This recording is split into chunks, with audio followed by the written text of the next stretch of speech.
নমস্কার। আমি আশা করছি আপনারা সকলেই ভালো আছেন। আজকে শনিবার, আমি নতুন একটা দিনে আবার নতুন একটা ব্লগ স্টার্ট করছি। এখন বাজে 11টা 51, আর আজকে সকাল থেকে এত ঠান্ডা, রোদ্দুরের তো দেখাই নেই। আর কি ভীষণ ঠান্ডা হাওয়া দিচ্ছে। আমি এসেছি একটু বারান্দায়, কিন্তু একদমই দাঁড়াতে পারবো না। সকাল থেকে কুয়াশায় একদম ভর্তি চারদিক, আর এত ঠান্ডা হাওয়া আমাদের এই বারান্দাটায় দিচ্ছে যে মিষ্টুকে তো আমি এতটুকুই আসতে দিইনি। বেচারি বাচ্চার ছুটি, একটু বারান্দায় বসে কোথায় খেলবে, তা নয় সারাক্ষণ ওকে আমি ঘরে আটকে রেখে দিয়েছি। যাই, এবার একটু ভিতর দিকে যেতে হবে। আজ শনিবার, এমনিতে ভাবছি ননভেজ কিছু করব না, তাই কি রান্না বান্না করি ভাবতে ভাবতে দেখলাম ফ্রিজে কিছু সবজি রয়েছে। যাই দিয়ে হয়তো সমস্ত কিছু নেই, যেমন তেমন করে পারবো একটু শুক্তো করব। আর শুক্তোর জন্য এখানে আলু, করলা, একটু বেগুন, একটু বিনস, গাজর, শিম আর একটু মটরশুঁটি নিয়েছি। কাঁচকলা, মূলও নিয়েছিলাম। কাঁচকলা আর সজনে ডাঁটাটা আমার কাছে ছিল না, তাই ওইগুলো নিইনি। যাই হোক গে, যা আছে তাই দিয়ে যেমন হবে তেমনই করব। আমি আর মিষ্টু তো খাবো। আর এখানে একটুখানি প্রথমে না কড়াতে একটু সর্ষে আর 5 ফোড়ন নিয়ে নিয়েছি। ওটা একটু শুকনো কড়ায় আমি রোস্ট করে নেব। এইটা রোস্ট করে এক সাইডে রেখে দেব, পরে একটা পাউডার বানিয়ে নিতে হবে। এইটাই না শুক্তোর মশলা। অনেকে রাঁধুনি ব্যবহার করেন, সেটাও ভীষণ সুন্দর হয়। আর দেখুন, বাড়িতে তো আমরা যেমন তেমন করেই শুক্তো করি, কিন্তু আর কাজের বাড়িতে যে শুক্তোটা হয় আর হোটেলে যে দেয়, ওটা খেতে আমার ভীষণ ভালো লাগে। ওই দিয়েই ভাত খাওয়া হয়ে যায়। আমি এর সঙ্গে একটু বাঁধাকপি আর ধনেপাতাকেও কুচিয়ে রেখে দিয়েছি, জল ঝরিয়ে নিয়েছি, ভালো করে ধুয়ে এবার একটু নুন ওতে মাখিয়ে রেখে দেব। তাতে কি হবে, বাঁধাকপিটা বেশ নরমও হয়ে যাবে, আর এক্সট্রা জলটা পরে আমি চিপে ফেলে দেব। আর এটা দিয়ে একটুখানি বেসন দিয়ে পকোড়া করব। খুব ভালো লাগে নিরামিষের দিনে খেতে, এটা সত্যি দারুণ লাগে। একটু নিয়েছি বড়ি, এই বড়িগুলো আমাকে মা দিয়েছে। মা তো আগে অনেক বড়ি দিত শীতকালে, কিন্তু হাঁটুর জন্য এখন একদম ভালো, মানে বসতে পারে না তো, তাই ভালোভাবে আর বড়িও দিতে পারে না। ওই যেটা করে নিজের জন্য একটু রাখে, আমাকে একটু দেয়, এই আর কি। আমি ওই যে এটা করেছিলাম না সর্ষে আর 5 ফোড়নটা, ওটাই একটু মিক্সিতে আমি পাউডার বানিয়ে নিচ্ছি একটুখানি মশলার জন্য। আর শিলপাততে একদমই ইচ্ছা হলো না। আর যা ঠান্ডা পড়েছে, মনে হচ্ছে কি যতটাই না জলের কাজ করবো ততই ভালো। কিন্তু মেয়েদের তো জীবন, জলের কাজ তো করতেই হবে। আর বাচ্চার ঘর মানে একটু বেশিই করতে হবে। আপনিই বলুন না, এই কাপ না ধুয়ে, গ্লাস না ধুয়ে আপনি কতক্ষণ রেখে দেবেন পরের দিনের জন্য। আর এই পাউডারটা যখন বানানো হয়ে যাবে না, এটা একটু চাপা দিয়ে রাখতে হবে, তাহলে এর গন্ধটা খুব সুন্দর থাকে। এবার বড়িগুলো আমি একটুখানি তেলে ভালো করে ভেজে লাল লাল করে তুলে রাখবো। এবার কড়াতে আমি আর একটু তেল দিয়ে দিয়েছি বেগুনগুলো।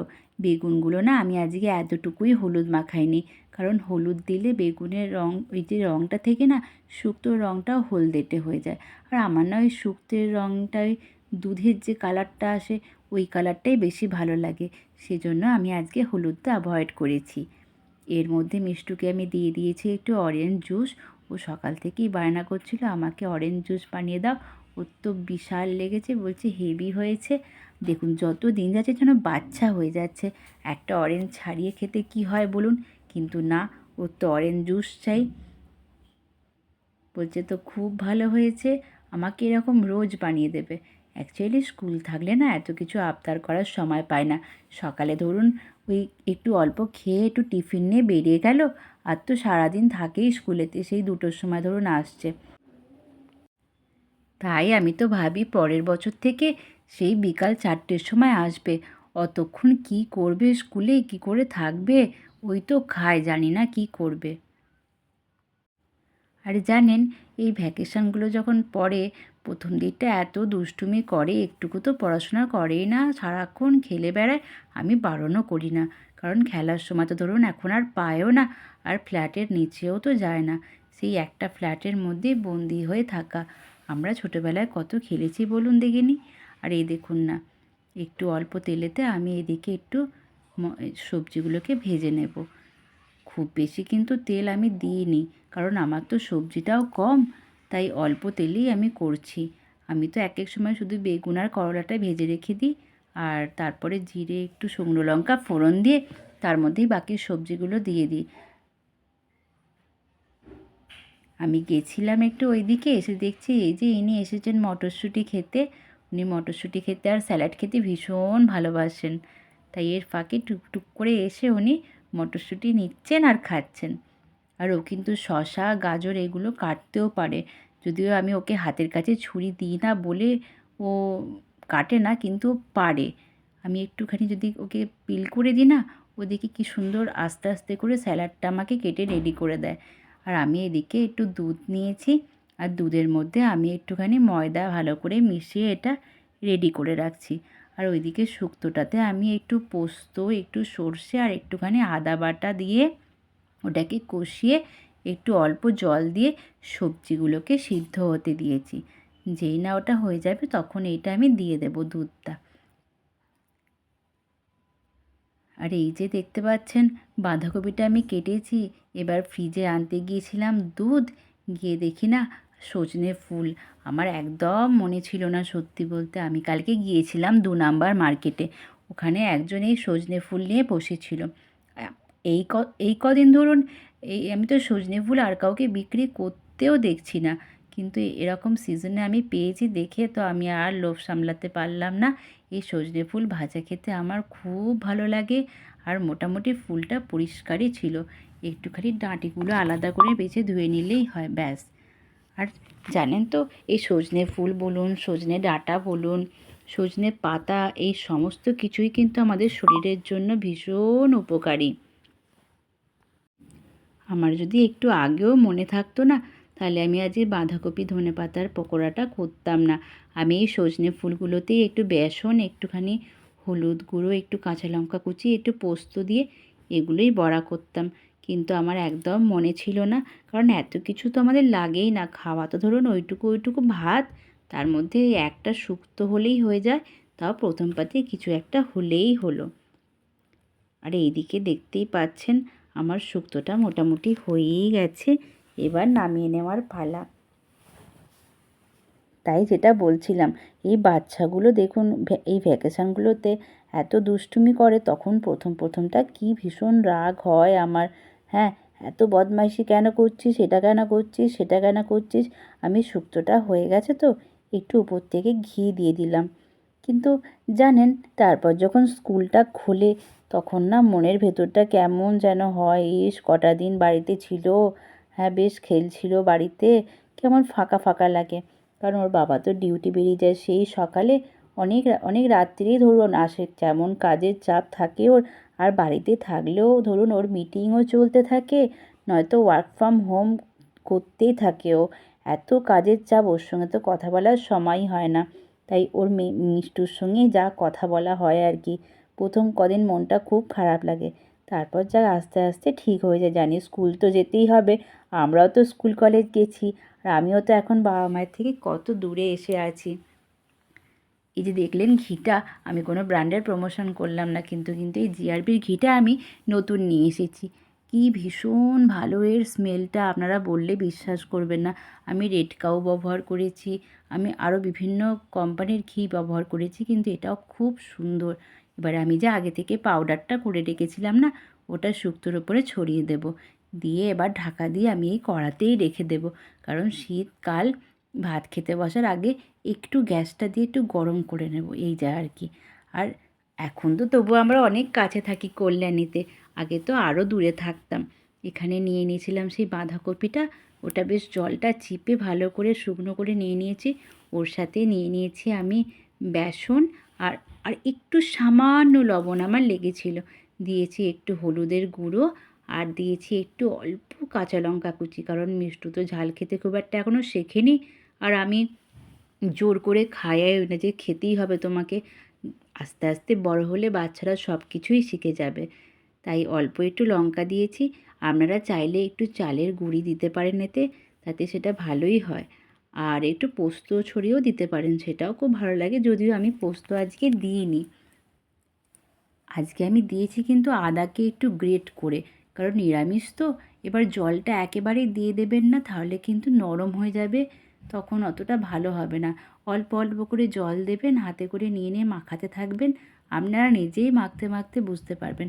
আর আমিও দেখতে পাচ্ছেন গল্প করতে করতে কেমন মাখিয়ে নিলাম। এবার আমি ছোট ছোট করে একটুখানি গোল গোল করে বা চ্যাপ্টা চ্যাপ্টা করে যেরকম ইচ্ছা হবে দিয়ে এবার তেলের মধ্যে এটাকে দিয়ে দিতে হবে।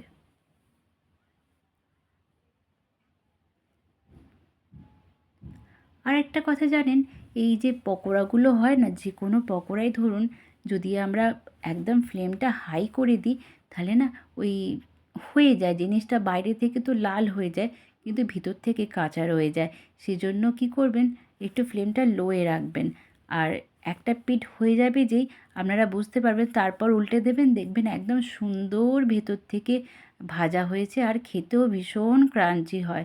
আপনাদের কিন্তু এটা আমি একটা কথা বলি, আমি কিন্তু মুড়ি দিয়েও এটা খাই। আমি তো খুব মুড়ি খেতে ভালোবাসতাম ছোটোবেলায়। এখন যদিও আমার মেয়েও মুড়ি খায় না, আর মিষ্টুর বাবা তো একদমই মুড়ি খায় না, কিন্তু আমি মাঝে মধ্যে মুড়ি খাই। ধরুন এই করলাম তো, একটা একটু থেকেও গেল, আমি কিন্তু সন্ধ্যের দিকে যদি কোনো দিন ইচ্ছা হয় এক গাল মুড়ি নিয়ে তার সঙ্গেও খাই। মুড়ি দিয়ে খেতেও কিন্তু এটা খুব ভালো লাগে।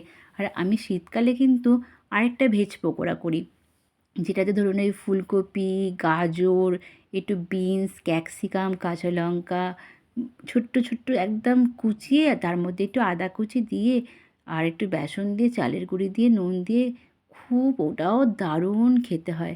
কিন্তু ওটার থেকে না মিষ্টু এই বাঁধাকপির চপটা খেতেই বেশি পছন্দ করে, সেজন্য এটাই বানালাম আজকে। এই এক পিঠগুলো হয়ে গেছে, তাই এবারে আমি একটু উল্টে পাল্টে নিচ্ছি, একটু সুন্দর করে ভেজে নেব এবারে।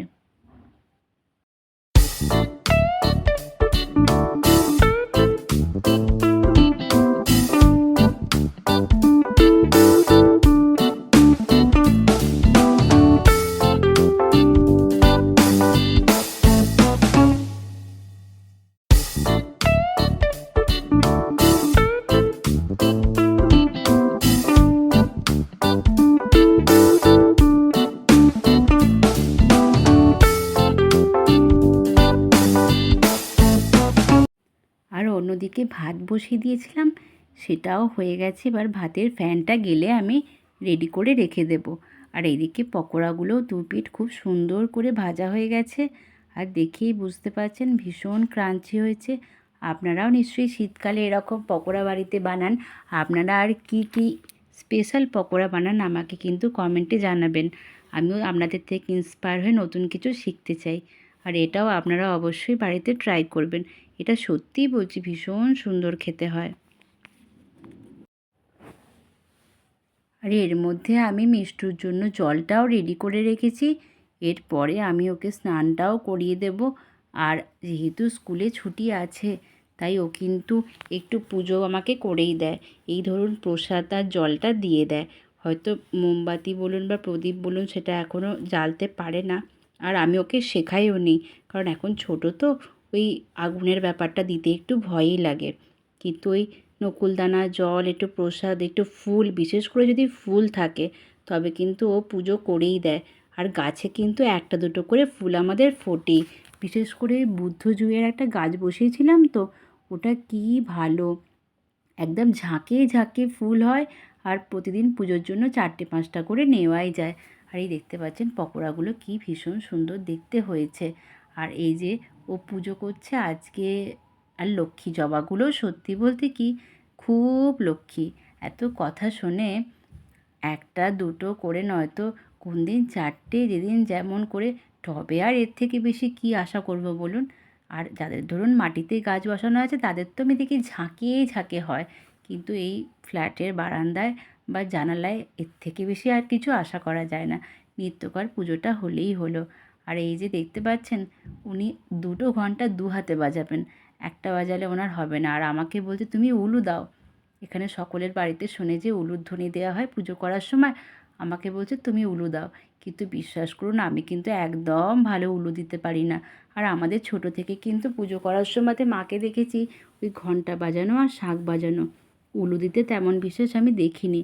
তাই আর আমার মাসি কিন্তু উলো দিতে পারে, কিন্তু মাও ভালো পারে না, আর আমি তো একদমই পারি না। কিন্তু কিছু করার নেই, ওকে বোঝাবার জন্য বা ওকে দেখানোর জন্য আমাকে বাধ্য হয়েই আর কি উলুটা একটু দিতেই হয়, সে যেমন করে পারি দিয়ে নিই আর কি।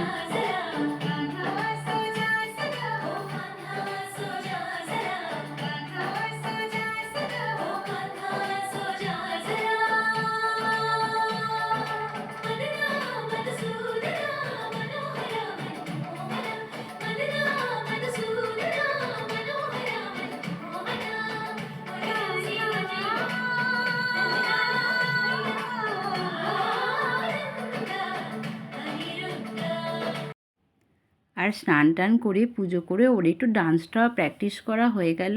প্র্যাকটিস বলতে ওই আর কি গান চালিয়ে একটু, ছুটি আছে কি করবে মা, একটু ডান্স করব, ঠিক আছে কর। আর আমিও তার ফাঁকে একটু সজনে ফুলটা একটু আলু দিয়ে ভাজাই করলাম, যেহেতু আজকে ওই বাঁধাকপির চপ করেছি, তাই দুরকম চপ আমি খাবো না, সেই জন্য এটা এইভাবে একটু ভাজা করব। আর এটা হয়ে গেলেই আমার কিন্তু রান্না আজকের মতো কমপ্লিট। আর ভাত নিয়ে ওকে খাওয়াতে বসবো। ওকে কিন্তু আমি এখনও ভাতটা খাইয়েই দিই, তার কারণ এত ছড়িয়ে ছিটিয়ে চারপাশে ফেলে না, খেতে কিন্তু ও পারে, তাও আমি খাইয়ে দিই। কারণ আমার একটা হয় না যে কিছু তো অন্তত খাইয়ে দিলাম, পেটটা একটু থাকলো, নয়তো ওই কার্টুন দেখতে দেখতে 1 ঘন্টা 1.5 ঘন্টা লেগেই যাবে ভাত খেতে ওর। আর দেখুন এদিকে আমার মোটামুটি এটা ভাজা হয়ে এসেছে, খুব বেশি তেল আমি দিইনি। এবার আমি ওর ভাতটা বেড়ে নিয়েছি আর এটা নিয়ে নিয়েছি, এবার একটু এই বাটিটায় শুক্তো নিয়ে ওকে খাওয়াতে বসবো। আপনারাও সবাই খেয়ে নিন। আজকের মতো ব্লগটা শেষ করছি। আপনারা ভালো থাকবেন, সুস্থ থাকবেন।